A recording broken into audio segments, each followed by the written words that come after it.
3. Anda sedang batuk atau sedang bersin.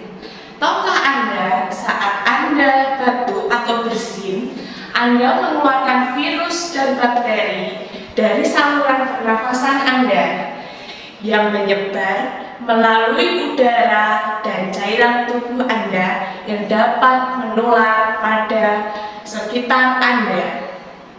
Tapi dapat mencegahnya dengan melakukan etika batuk yang benar.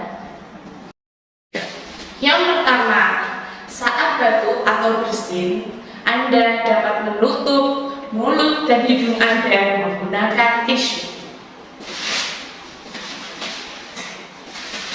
Lalu kita buang pada tempat sampah.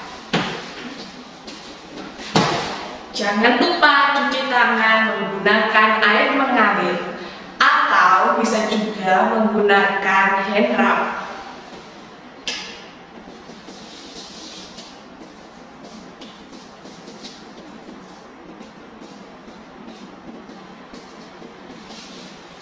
Selesai.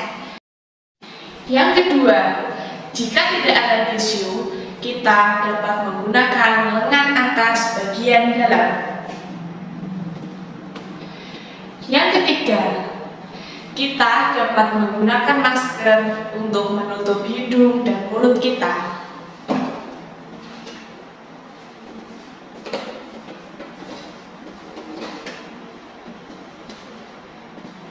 Seperti ini.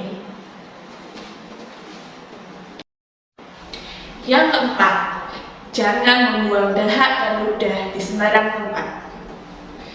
Dengan melakukan etika batuk yang benar, kita dapat mencegah resiko infeksi di lingkungan sekitar kita. Terima kasih.